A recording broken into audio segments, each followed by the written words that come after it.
ওয়ার্ল্ডমেক নিউজে আপনাদের স্বাগত জানাই। এই মুহূর্তের সবচেয়ে বড় ব্রেকিং নিউজ দিয়ে আমরা শুরু করছি। বিস্তারিত তথ্য জানতে আমাদের সাথেই থাকুন। আইপ্যাক অভিযানে কারা পরিচয় জানতে ইডিকে চিঠি দিচ্ছে লালবাজার। শুরু সিআরপিএফদের শনাক্তকরণও। উত্তপ্ত ভাঙড়, তৃণমূলের রাস্তা উদ্বোধন অনুষ্ঠানে হামলা আইএসএফের, বন্দুকের বাঁট দিয়ে মারার অভিযোগ। সেবাশয় শিবিরে নাম লেখান শুভেন্দু, নন্দীগ্রামে অভিষেকের সবার আগে খোঁচা তৃণমূলের। দেহ সৎকার নিয়ে বিবাদ, বহরমপুর শ্মশানঘাটে বাঁশ দিয়ে পিটিয়ে খুন যুবককে। বাসের ধাক্কায় মৃত্যু বৃদ্ধের, চাকায় জড়িয়ে গেল দেহ, দুর্ঘটনা ঘিরে রণক্ষেত্র উলবেড়িয়ায়। এসআইআরে অসহ্য কাজের চাপ, ক্লাস শেষ করে মুর্শিদাবাদের স্কুলের মধ্যে আত্মঘাতী বিএলও। শুভেন্দুর গাড়িতে হামলা নিয়ে রিপোর্ট তলব অমিত শাহের মন্ত্রকের, নাটক বলল তৃণমূল। চন্দ্রকোনায় শুভেন্দুর গাড়িতে দুষ্কৃতী হামলা, প্রতিবাদে ফাঁড়িতে অবস্থান বিরোধী দলনেতার। চলতি সপ্তাহে শিলিগুড়ি মহাকাল মন্দিরে শিলান্যাস করবেন মুখ্যমন্ত্রী মমতা বন্দ্যোপাধ্যায়। হাসপাতাল থেকে ছাড়া পেলেন সোনিয়া গান্ধী, তবে বাড়িতে চিকিৎসা চলবে। ক্ষোভের আগুনে জ্বলছে ইরান, হামলা চালাতে পারে আমেরিকাও, প্রবাসী ভারতীয়দের নিয়ে উদ্বেগ নয়াদিল্লি। মোদি ট্রাম্পকে ফোন না করায় বাণিজ্য চুক্তি ভেস্তে গেছে, আমেরিকার দাবি নিয়ে মুখ খুললেন বাণিজ্যিক মন্ত্রী। এতক্ষণ শুনলেন সংবাদ শিরোনাম, এবার জানাবো বিস্তারিত খবর। ইরানের পরিস্থিতি ক্রমশই ভয়াবহ আকার নিচ্ছে। সরকার বিরোধী বিক্ষোভে উত্তাল গোটা দেশ, আর এই উত্তেজনার আবহে যে কোনো মুহূর্তে যেখানে সেখানে সামরিক হামলা হতে পারে বলেই আশঙ্কা করা হচ্ছে। বিশেষ করে আমেরিকার প্রাক্তন প্রেসিডেন্ট ডোনাল্ড ট্রাম্পের হুঁশিয়ারির পর আন্তর্জাতিক মহলে চাপা উদ্বেগ তৈরি হয়েছে। গত বছরের শেষ দিকে ব্যবসায়ীদের প্রতিবাদ থেকে এই আন্দোলন শুরু, মাত্র কয়েকদিনের মধ্যেই তা ছড়িয়ে পড়ে গোটা দেশে। রাস্তায় নেমেছে প্রায় 15 থেকে 18 লক্ষ মানুষ। পরিস্থিতি সামাল দিতে ইরান সরকার কড়া পদক্ষেপ নিয়েছে। দেশ জুড়ে ইন্টারনেট পরিষেবা বন্ধ, অনেক জায়গায় ব্ল্যাক আউট জারি, এমনকি বিমান চলাচলও কার্যত বন্ধ হয়ে গেছে।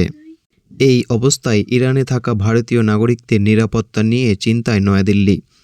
কেন্দ্র সরকারের একটি সূত্র জানিয়েছে, পরিস্থিতির উপর কড়া নজর রাখা হচ্ছে এবং প্রয়োজনে কি প্রবাসী ভারতীয়দের দেশে ফিরিয়ে আনা যায় সেই পরিকল্পনাও করা হচ্ছে।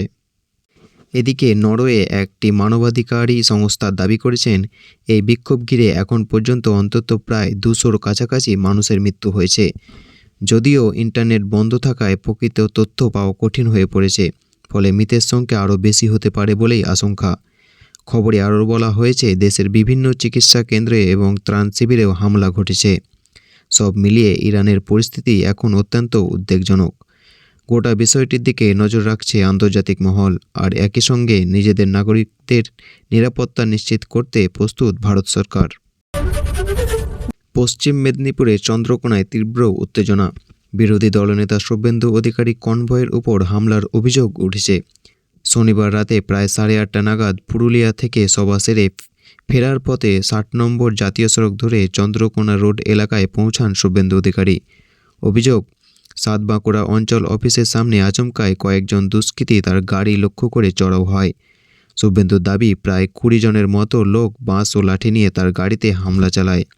ঘটনার পরে তিনি সোজা চন্দ্রকোনা রোড পুলিশ ফাঁড়িতে গিয়ে অবস্থানে বসে পড়েন। ফাঁড়ির ইনচার্জের অফিসের সামনে মেঝেতে বসে তিনি জানিয়ে দেন, যতক্ষণ না দুষ্কৃতীদের গ্রেপ্তার করা হচ্ছে ততক্ষণ তিনি সেখান থেকে উঠবেন না। পুলিশ তাকে লিখিত অভিযোগ জানাতে বললেও তিনি অবস্থান চালিয়ে যান। অন্যদিকে এই অভিযোগ পুরোপুরি অস্বীকার করেছে তৃণমূল কংগ্রেস। ব্লক তৃণমূল সভাপতি বিশ্বজিৎ সরকার বলেন, শুভেন্দুর গাড়িতে কোনো হামলা হয়নি। তার দাবি, ওই এলাকায় চায়ের দোকানে তৃণমূল কর্মী ছিলেন, সেখানে বিজেপি সমর্থকরা এসে স্লোগান দিতে শুরু করেন। দুই পক্ষের মধ্যে পাল্টাপাল্টি স্লোগান চলে। পরে শুভেন্দুর নিরাপত্তা রক্ষীরাই পরিস্থিতি সামাল দেন। জেলা তৃণমূল সভাপতি সুজয় হালদার দাবি করেছেন, এটা পুরোপুরি নাটক। তার বক্তব্য, এসআইআর ইস্যুতে সাধারণ মানুষ বিজেপির ওপর ক্ষুব্ধ, সেই বিক্ষোভকেই অন্যভাবে দেখানো হচ্ছে। সব মিলিয়ে এই ঘটনাকে ঘিরে চন্দ্রকোনা এলাকায় রাজনৈতিক উত্তেজনা তুঙ্গে। পরিস্থিতির দিকে নজর রাখছে পুলিশ। দক্ষিণ 24 পরগনার ভাঙড়ে ফের রাজনৈতিক উত্তেজনা। তৃণমূল কংগ্রেসের রাস্তা উদ্বোধনের কর্মসূচিকে ঘিরে আইএসএফের বিরুদ্ধে হামলার অভিযোগ উঠল। রবিবার ভাঙড়ে শানপুকুরের চীনাপুকুর এলাকায় একটি রাস্তা উদ্বোধনের কর্মসূচি ছিল তৃণমূল নেতা মহসিন গাজীর। অভিযোগ, সেই অনুষ্ঠান চলাকালীনই আচমকা আইএসএফের লোকজন এসে বাধা দেয়। শুরু হয় ঝামেলা, তারপর পরিস্থিতি হাতের বাইরে চলে যায়। তৃণমূলের অভিযোগ, আইএসএফ কর্মীরা 3 জন তৃণমূল কর্মীকে মারধর করে, এমনকি বন্দুকের বাঁট দিয়েও মারার অভিযোগ উঠেছে। ঘটনায় একাধিক কর্মী গুরুতর জখম হন। মুহূর্তের মধ্যে গোটা এলাকায় ছড়িয়ে পড়ে উত্তেজনা। এদিকে একই দিনে নিমকুড়িয়া গ্রামে আইএসএফের রক্তদান শিবির ঘিরে অশান্তির অভিযোগ ওঠে। সেখানে উপস্থিত ছিলেন আইএসএফ বিধায়ক নওশাদ সিদ্দিক। আইএসএফের দাবি, রক্তদাতাদের আসতে তৃণমূল বাধা দেয় এবং তাদের কর্মীদের মারধর করা হয়। এই ঘটনায় 4 জন আইএসএফ কর্মী আহত হয়ে হাসপাতালে ভর্তি। পরিস্থিতি নিয়ন্ত্রণে আনতে উত্তর কাশীপুর থানায় বিশাল পুলিশ বাহিনী শানপুকুর এবং পোলেহাট এলাকায় পৌঁছায়। 2 এলাকাতেই পুলিশ পিকেটিং শুরু হয়েছে। ঘটনা ঘিরে শুরু হয়েছে রাজনৈতিক তরজা। তৃণমূল বিধায়ক শওকত মোল্লার দাবি, আইএসএফ প্রথমে তাদের কর্মসূচিতে হামলা চালিয়েছে।